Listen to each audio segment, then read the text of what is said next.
Okay, doke, let's get started. So this week we're finishing off the proof of completeness, and I'll just give a brief recap of what we did last time. Uh, so I'm on the first board here. Oh, let me just grab my little glove so I don't make any unintended marks. Um, okay, recap. So last time we proved this theorem, which was if gamma is consistent, complete, and satisfiable. Whoa, sorry, not satisfiable, saturated.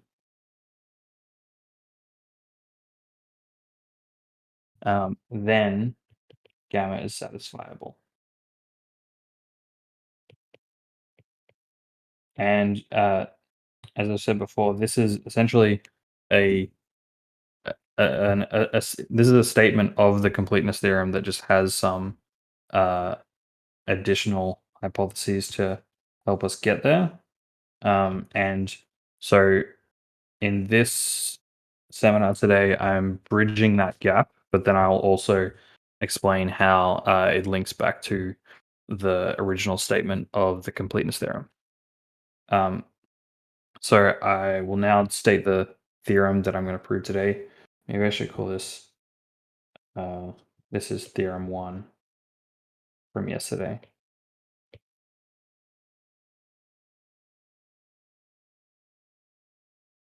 And today's theorem two.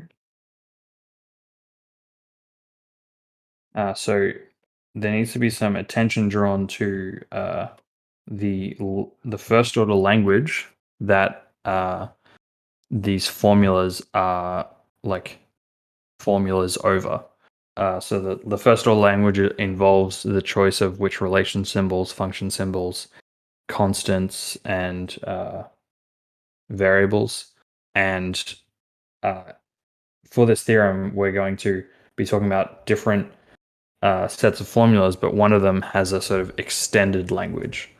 Um, so let sigma be a first order language.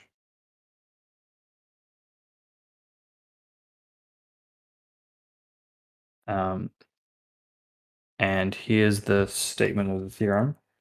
If gamma is a consistent set of sigma formulas, then there is a set, I'll call it gamma star, of sigma star formulas. I'll explain what sigma star is in a second. Such that the following things hold. So first, uh, it's a superset of the original set of formulas. I guess like uh, it makes like me a little uneasy. I guess that like these sets of formulas are like sets of different types of formulas technically. So uh, I'm sort of using the full like compatibility of set theory to just allow me to compare these sets, I guess. Um, so so sigma star, I guess I'll come back to this point when I write down what sigma star is. Um, okay, so the second claim is that sigma star is still consistent. Um, it is also complete.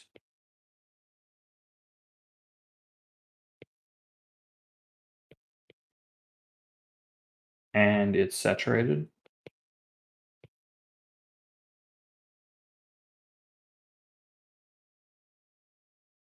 Um, and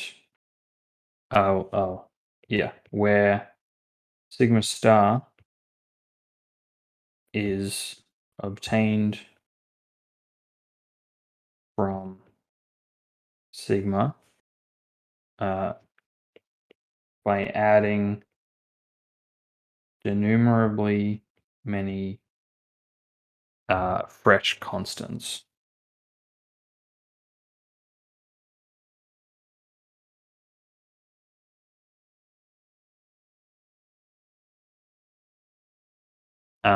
And I'll call them, yeah, denumerably many fresh constants, C1, C2, C3, and so on.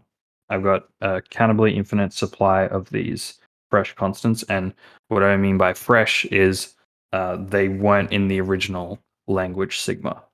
Um, so I guess what I was saying over here is that uh, like formulas over different languages aren't like typically like comparable. Like you're literally speaking a different language if you sort of if you're like making use of different symbols. So the yeah, the sort of fitting them together as a superset. Uh, I don't know, makes me a little uneasy, but it's the way that uh, the way this is used in this theorem and the way it's linked to the completeness theorem uh, is uh, is not too crazy. Um, okay, let's move on to now actually proving this, and uh, there'll be more details about how we're using uh, these new constant symbols. So here's the proof on the second board.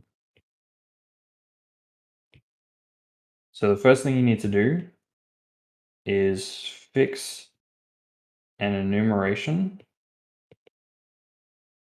uh, and I'll indicate it as A1, A2, A3, and so on, of sigma star. So this is the extended language. I'm enumerating all the formulas of the extended language.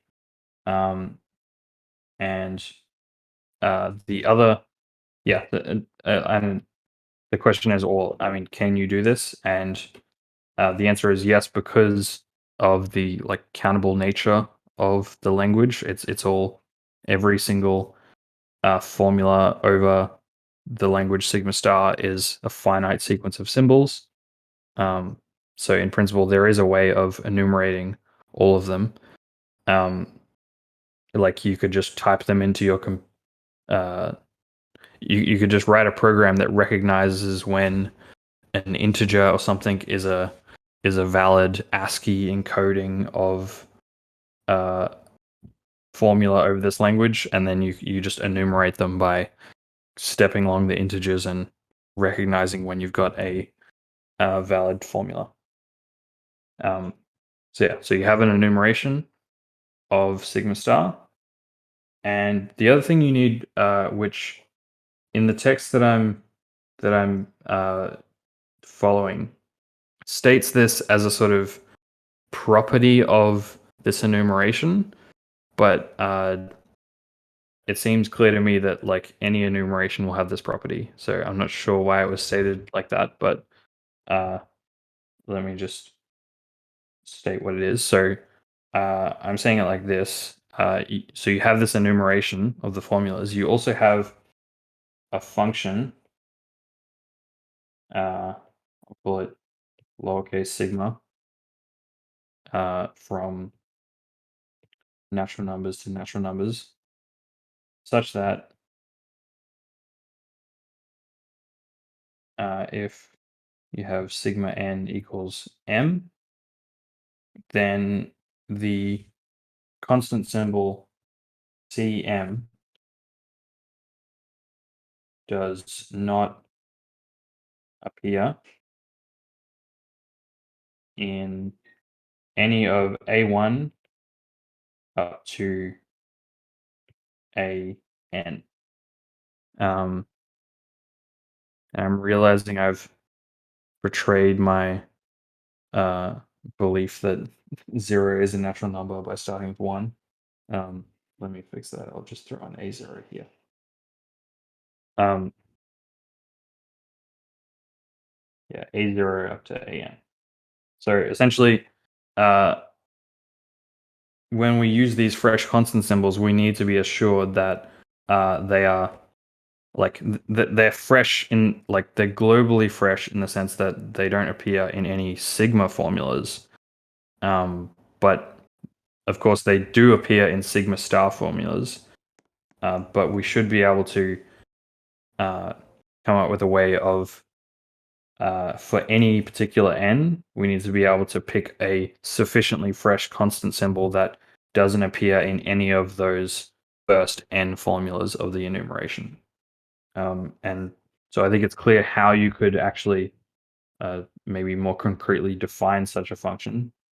All you would need to do is just look at all of these formulas, a0 up to an, look at all the constants, and recognize which ones are part of this enumeration C1, or which ones are these new symbols, these new constant symbols we've added to this extended language, and take the smallest one that doesn't appear in that list, uh, in that collection of constant symbols from there, um, and that can be your output of sigma n.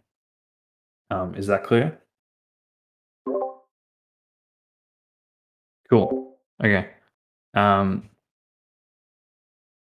okay. So now we're going to define sigma star by means of uh, using this enumeration to just make the collection of formulas larger and larger. And I guess I'll sort of motivate this by saying we're starting with a consistent set of formulas, gamma. We want it to be complete and saturated. I guess so. The main content of this, like the sort of the main goal of this, is to make it complete. Saturated is a sort of bonus thing we also need. But I like the main. I think the main focus should be on completing it, and you should think about completing it as like it's consistent, but maybe there's some statements over this first order language, so some formulas uh, for which the set gamma is like not opinionated about.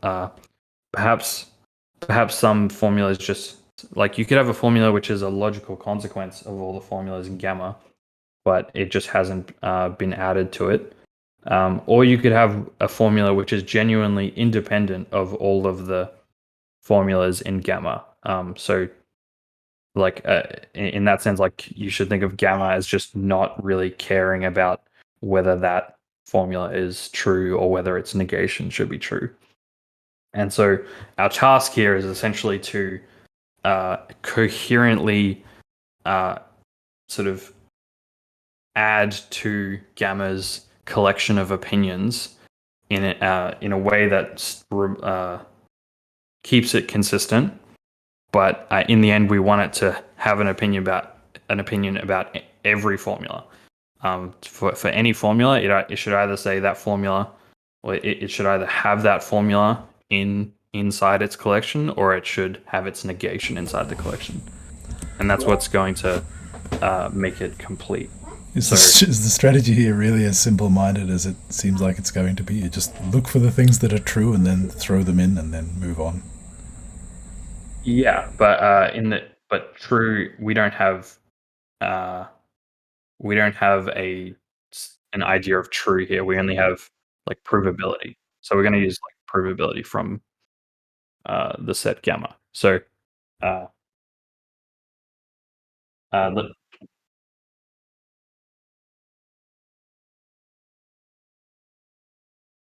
yeah, so there's a way of defining like gamma may or may not be what's called a theory.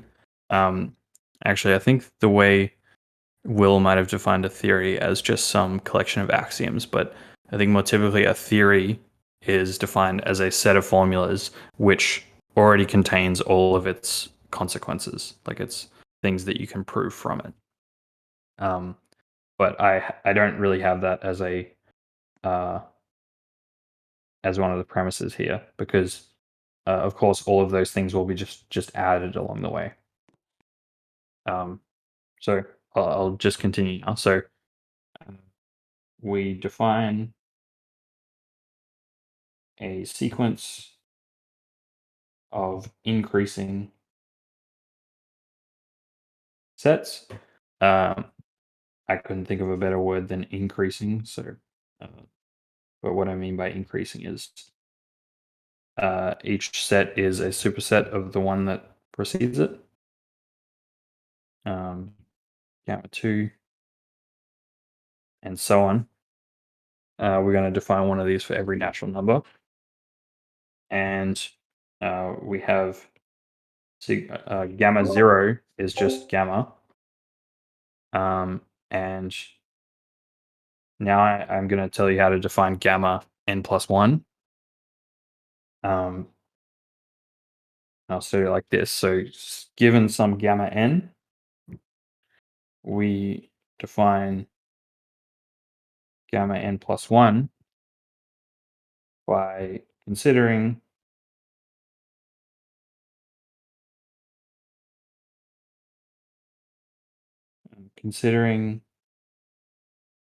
the next formula in the enumeration, an. Okay, so there's some different cases here. The the simplest one is if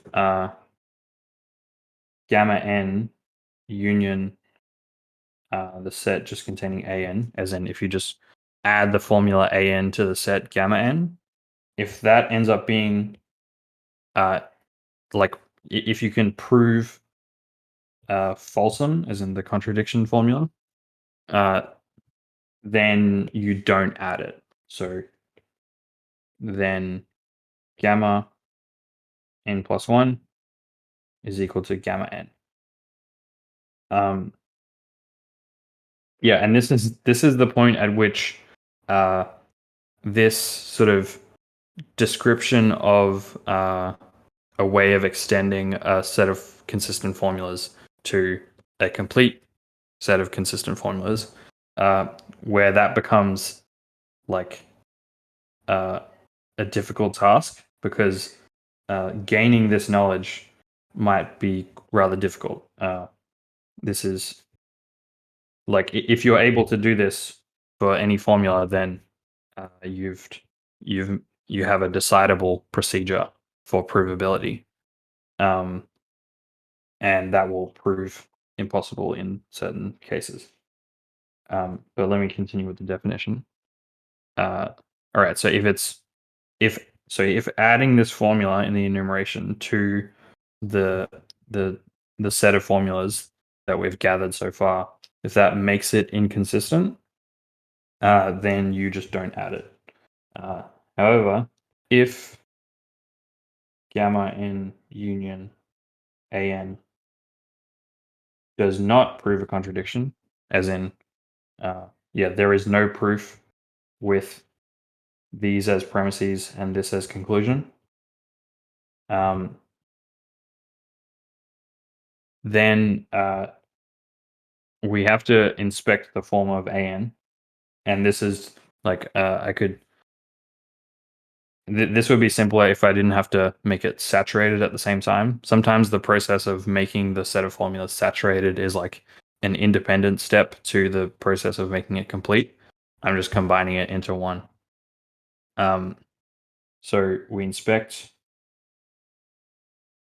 the form of the formula an, and here's the simpler case. If an does not begin, does not begin with an existential quantifier,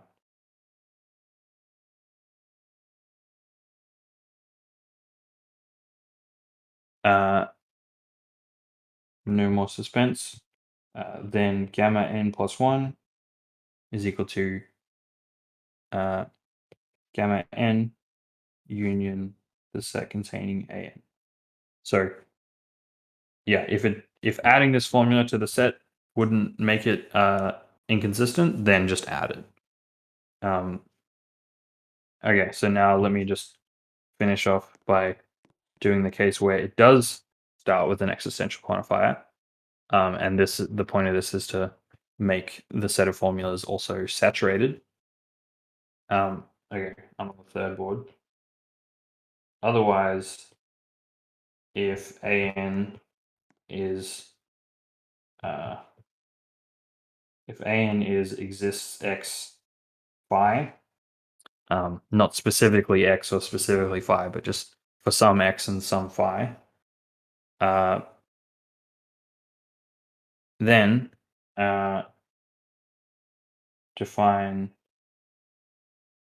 gamma n plus 1 as gamma n union exists x phi, but also phi with cm replaced with x, where m is sigma of n.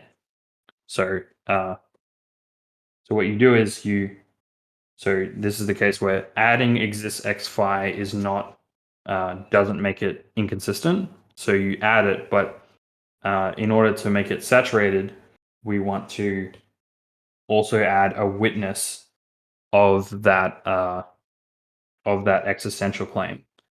And the reason why this will remain consistent is because Cm is defined such that it doesn't appear in any of the formulas you've added to gamma so far. So like no possible contradiction can arise from your assumption that that Cm is a thing having this property. Like your theory might prove that Cm is like equal to some other like constant that you already have, but it's not inconsistent to have like more than one name for something, and in some cases, this sort of this Cm that you're using might end up naming an object that can't be equal to like any of your more canonical named objects. Yeah, so that's the definition of the sequence of increasing sets. I'll now define what our target gamma star is. So we claim that gamma star. Actually, these comments you just made scared me a bit. So Yeah. So I can add fresh constants, but if I now do what you're saying, isn't it possible, as you just said, that they're provably equal to some other things and therefore like not in some sense fresh? I don't care. Is that the answer? So provably equal to some other things. They can only it's exactly this point that they don't appear in any of the formulas so far. Yeah, but they're not that arbitrary. like this doesn't cause a problem. If like say yeah, so like you can't prove Cm is equal to some other thing that would cause a contradiction. Because Cm doesn't appear in any of the formulas before. Yeah, like well, it's not literally the same symbol, but it could be nonetheless like equal, couldn't it? In the sense of the equality that appears in your theory. I mean, like 1 plus 1 plus 1 equals 2, right? I mean, suppose the symbol 2 wasn't here. Couldn't I add, couldn't the formula phi say there exists something which is equal to 1 plus 1? I don't know if that's a good example or not, but yeah, so like you would just add in this abstract constant Cm. But suppose I already had a symbol for 2, and it was, I don't know, 0 prime prime. Yeah, right. So I had 0 prime prime, which is provably equal to 1 plus 1, But your procedure here now adds 2. So I have 0 prime prime and 2. They're different constants, but they're provably equal. That's not a problem. I'm just checking. I mean, in some sense, 2 isn't fresh, right? Like it's fresh in some sense. Like the constants are different things, they're different symbols, but it's not like fresh from the point of view of provable equality. Uh, yeah, I think that's right. And what will happen is the point I was going to make is that if you're worried about some contradiction arising because you're adding an extra like name here, uh, when formulas involving that name arise later on, they will not be added if they would cause a contradiction. Like if the formula C like 3, let's say M is 3, C3 is not equal to 2. If that like comes up later, that won't be added. And like it because that would make it inconsistent. And C3 equals 2, that statement will come up at some point, and it's consistent to include it, so it will be included. Okay. So let me actually define what this is. It's the union over all n's from 0 to infinity of gamma n. So I'm claiming that this is suitable, and by suitable I mean it's a good candidate for gamma star in the statement of my theorem over here, theorem number 2. So now I just have to prove that it has all these properties. I'm going to sort of claim that number 1, that it's that gamma is a subset of it. I think this is clear because we start with gamma and we just add more stuff. So it has to be a subset. Number 2 is that it's consistent. Okay, let's prove this. Gamma star is consistent. Okay, and for this, let me just sort of put in this section. This is a little lemma. I tend to have trouble at the exact same location on the boards in this world. I don't know why, but it literally at this second M, it like stops, but I can write anywhere else. It's a bit similar to the problem that was happening before the boards were changed. So this is on the latest version. So Yeah, it is that exact same location. Maybe it's my iPad screen or something. I don't know. Lemma. There we go. Okay. This is just recognizing that if gamma n is consistent, so is gamma n plus 1. Actually, this should be sort of the proof of the consequence of this, which is that gamma n is consistent for every n. And here's the mini proof.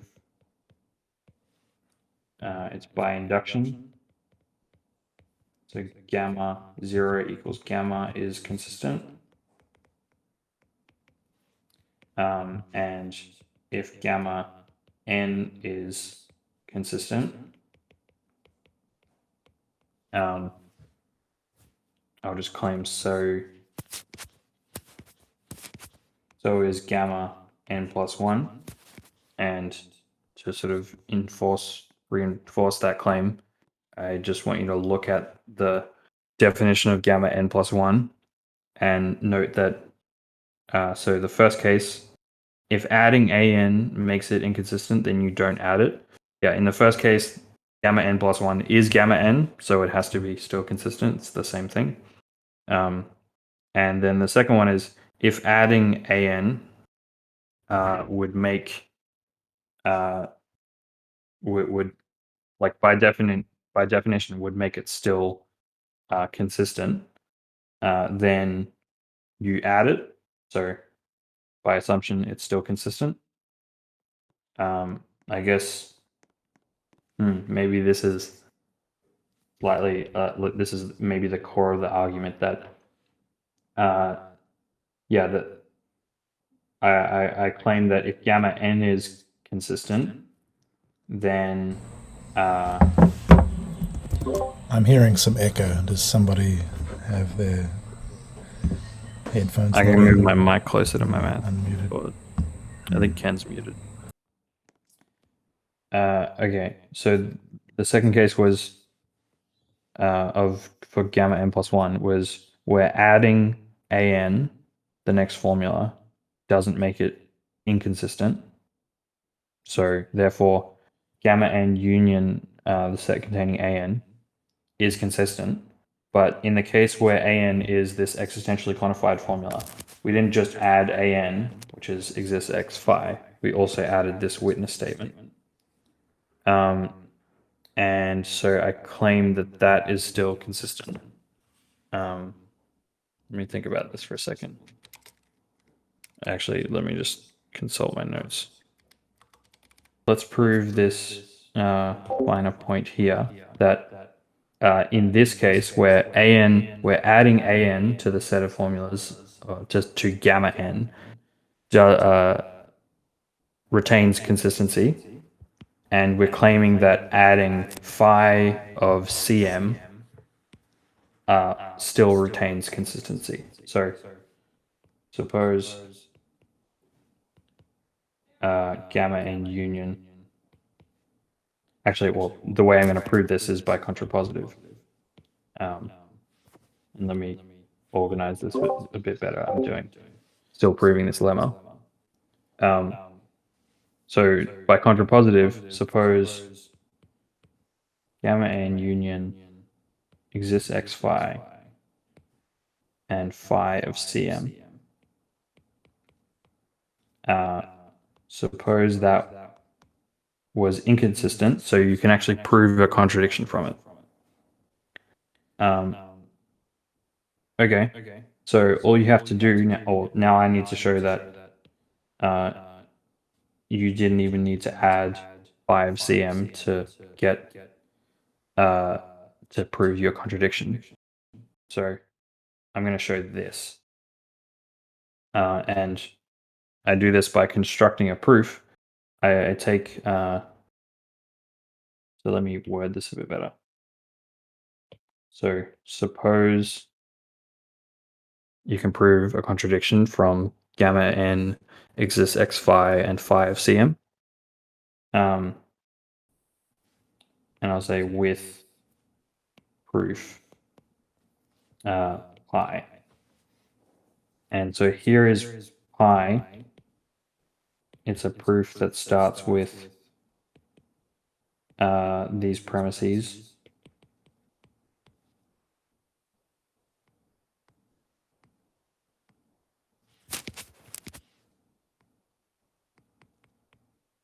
And its conclusion is contradiction, or the Folsom formula. And all I have to do to remove this premise and still have a proof is use existential elimination. Exists x phi, existential elimination.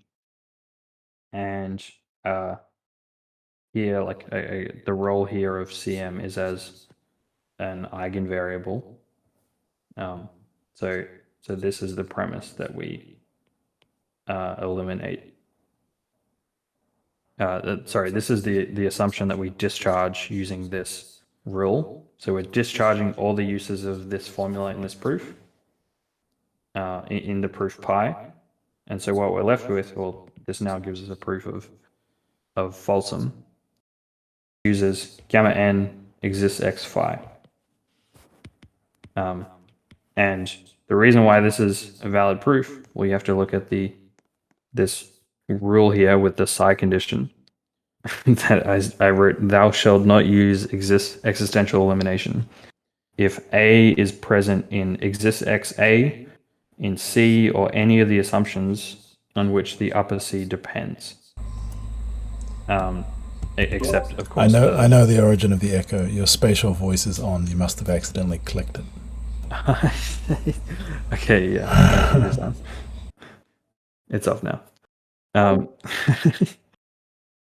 Okay, so note now that Cm is not present in exists x phi. Of course, by definition of m was equal to sigma n.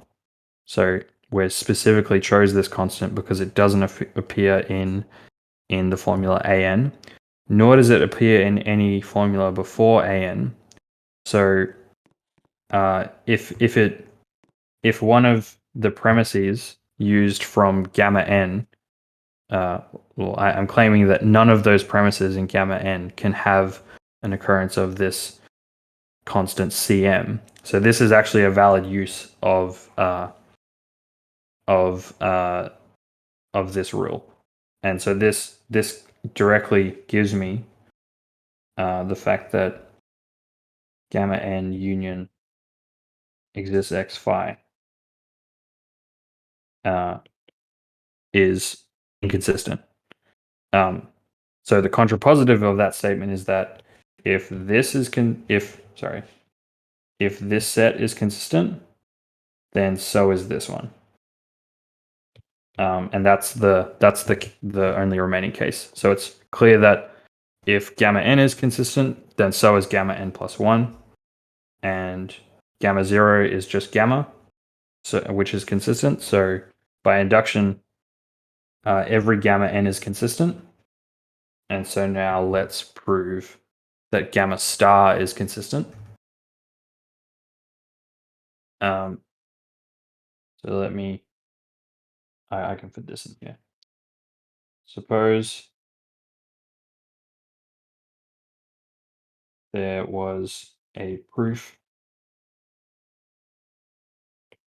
I of falsum from gamma star.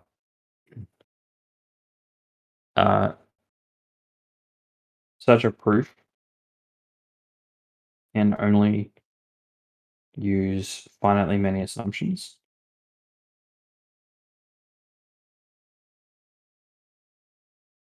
Because trees are finite figures that can only have finitely many leaves. That's probably there's probably some graph theory lemma in there. Okay, so therefore, there is some n such that pi is also a proof. So such that pi is a proof of falsum from gamma n. So you only used finitely many assumptions, so we should be able to just pick one of these gamma n's along the way should contain all of those assumptions because there's only finitely many of them that you used. But that would contradict consistency of gamma n, which we proved that every single gamma n was consistent. So therefore there can be no proof of falsum from gamma star. And so that proves that it's consistent. Is that clear? Okay. Next part.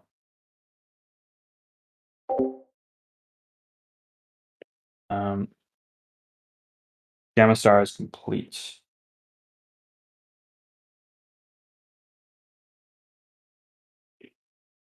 Okay, this one was actually interesting because the notes I'm using actually talked about the concept of maximal consistency, which is the idea of that like you can't add any more formulas without making it inconsistent, which is slightly different to like it's equivalent to under these premises, but it's sort of different to the statement of gamma star being a complete set of formulas.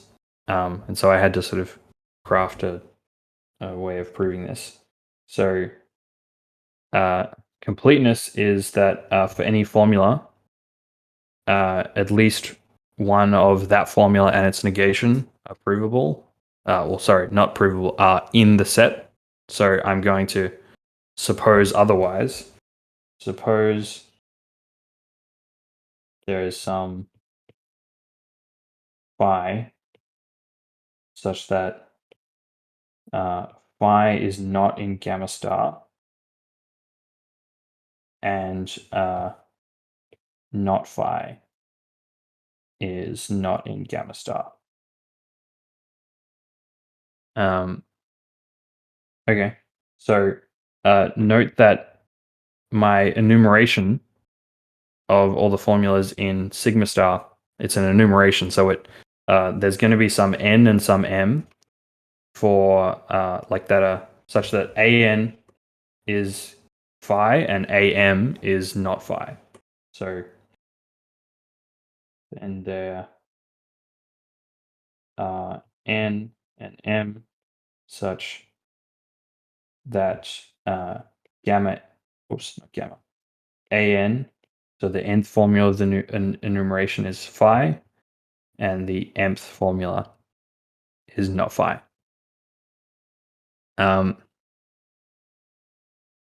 Okay. So now I claim that then gamma n, if you add phi to that, then you will have, you can prove a contradiction. And if you take gamma m, oops, and add, this is the same spot. I'll shift it over a little bit more. Gamma m, if you add not phi, you can prove a contradiction. And this is just inspecting the sort of definition of gamma n. Yeah. Yeah, so if you couldn't prove a contradiction, then gamma n plus 1 would have, oh, okay. Actually, I need to shift these indices. Oh, no, it's fine. Sorry, never mind. All right, so suppose otherwise that phi, if you add phi to gamma n, then you couldn't, suppose you couldn't prove a contradiction. Then we would be in one of these two other cases where I'm on the second board right now. You do actually add gamma n to, sorry, you do actually add the formula an to gamma n plus 1. And that will mean that that formula ends up in gamma star. But that's not the case. And the same thing with not phi, which is am. So by definition, we have to like these. The fact that these aren't in gamma star gives us both of these facts that you can, if you had added them at the time that they were considered, then they would result in a contradiction. Or sorry, then you would be able to prove a contradiction from that collection so far. But let me sort of materialize these into, let me instantiate these into actual proofs. So because you can prove a contradiction, let's sort of picture those. Take whatever that proof is of a contradiction, and one here from not phi and gamma m to a contradiction. And then notice that you can actually prove phi or not phi because because this deduction system supports classical reasoning. So I'll denote this by saying you can prove phi or not phi from the empty set of assumptions. I think we proved that in a previous seminar. Okay, but then you can just use disjunction elimination and discharge the two uses of phi, or of phi and of not phi, which are the two conjuncts.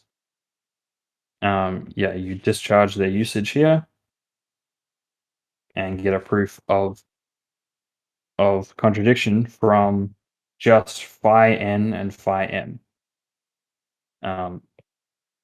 So the conclusion is that you can prove a contradiction from phi n, phi m.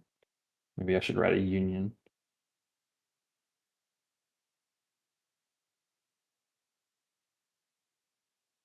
That you can prove a contradiction. But notice either we have phi n is a subset of phi m, or phi, I'm saying phi, it's gamma. Sorry. Either gamma n is a subset of gamma m, or gamma m is a subset of gamma n. But that tells you that either gamma n proves a contradiction, or gamma m does, because this set gamma n union gamma m is actually just one of those two sets. But both of these, well, we can't have either of these being the case, because we know that every gamma n is consistent. So this is a contradiction. So there is no such phi.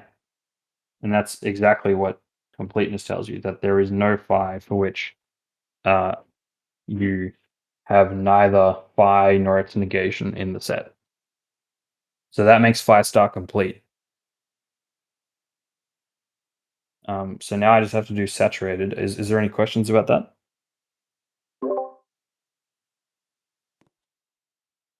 Okay.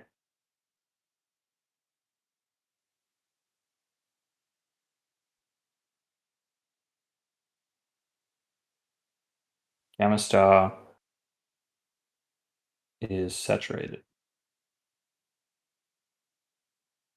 All right. If exists x phi is in gamma star, that's the premise of the definition of being saturated. Then we have exists x phi equal to some an in the enumeration, which is a member of gamma n plus 1.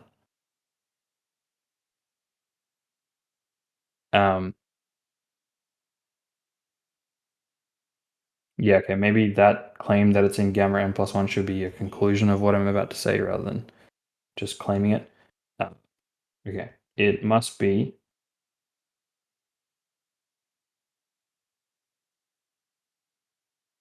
that gamma n union exists x phi.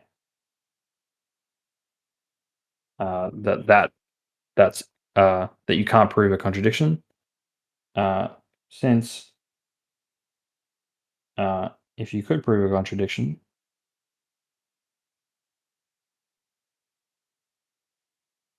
then then you could just prove a contradiction from gamma star. Whoops, why did I write a negation there?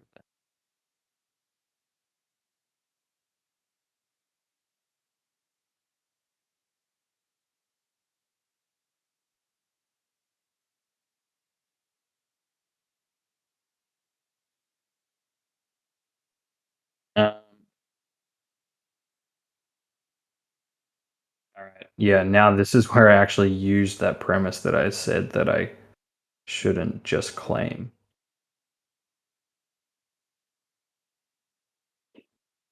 Give me a moment to think about this.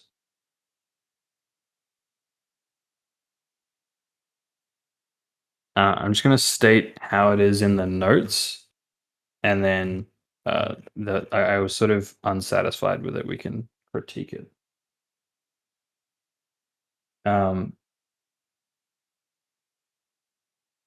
Okay.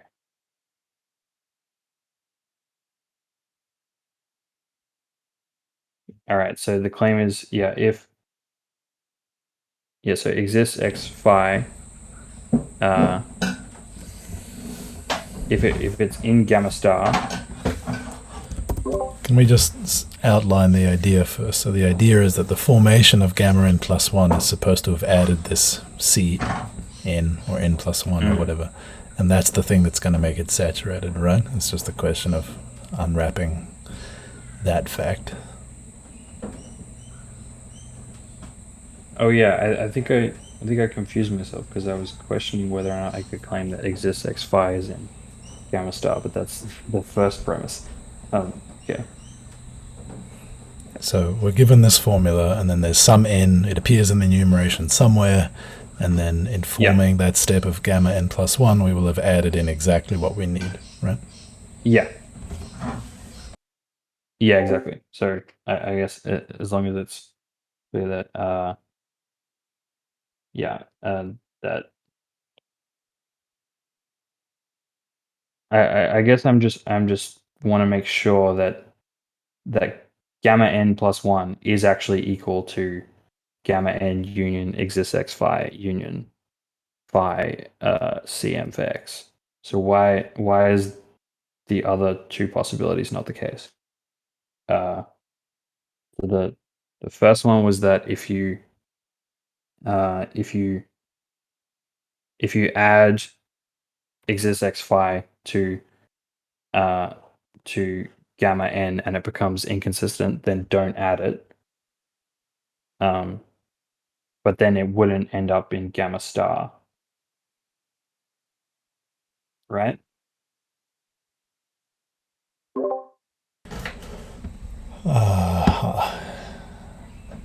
Yeah, I guess I missed the star here. That does complicate things a bit, right? So if it's in gamma star, then it got added at some point. But then that doesn't mean... Wait, so the... so it either got added at some point or it was already in gamma. Right. So and if it got added at some point, then it was either itself or it was something with a constant put in, so there was an existential unwrapped somewhere. Is that right? Yeah. Actually, I think I know why. So either, of course, if it was added at some point, then it would be, the witness would have also been added, the CM. Unless it was, no. I mean, suppose it was exists y exists x psi, and then it got added by unwrapping the exists y, so it's of the form exists x psi with c substituted for y, but now you're asking for a witness to exists x, the inner one. Right? So the second thing that you add in each one of those steps with a witness could itself be an existential statement, right? Okay, that's a good point. So, right. Yeah, I was focusing on if it was already in gamma, then it would be consistent to add it. So that just reduces to this case where you would add it at this step. Yeah, that case, I mean, maybe we need to frame it correctly, but that seems kind of obvious, the case where it's in gamma already. If it's in gamma star, I guess I remain to be convinced. Okay, so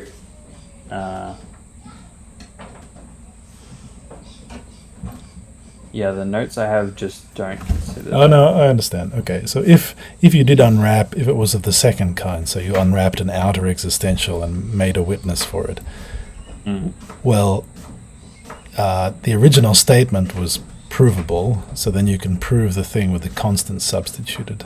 No? So that... I'm trying to go through... Yeah, so I had my example was psi xy here. Or phi, or whatever. So then... Right, so then that ended up being exists x psi x comma c for some constant c. And that was... Is this C the CM, or is it just something else? That was the CM, yeah. So this was the... So now take phi to be psi xc.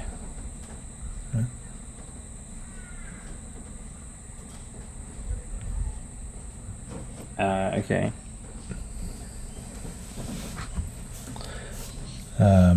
Okay, so if that... Yeah, I think this is... does this not happen because of how the enumeration is defined, or the sort of fresh constant obtainer? Because in this case you have phi contains Cm, but phi... Oh, no, that's phi. That's not exists x phi. I was about to say because like phi... Well, actually, yeah. If C was... If this was Cm, was in phi, then Cm would appear in Am.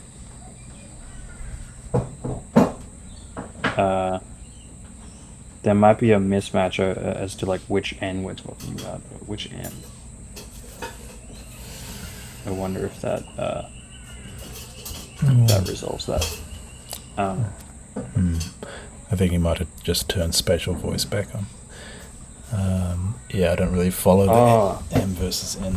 Okay, I know what the little dead spot in the middle of the board is. It's the thing above your head. It's the spatial. So I've been turning that off and on every time. I see. Okay. Okay. Okay. That's unfortunate. That needs to be thought about some more. But okay, that's the... With that result, that would show that gamma star is saturated. But I'll take that on notice that hasn't been proved. Okay. I wanted to sort of link this back to the original completeness theorem, but don't quite have time for that. Yeah, I just noticed the time. Yeah. But yeah, that does it for today's talk. Thanks. Cool. Thanks a lot, Billy. Any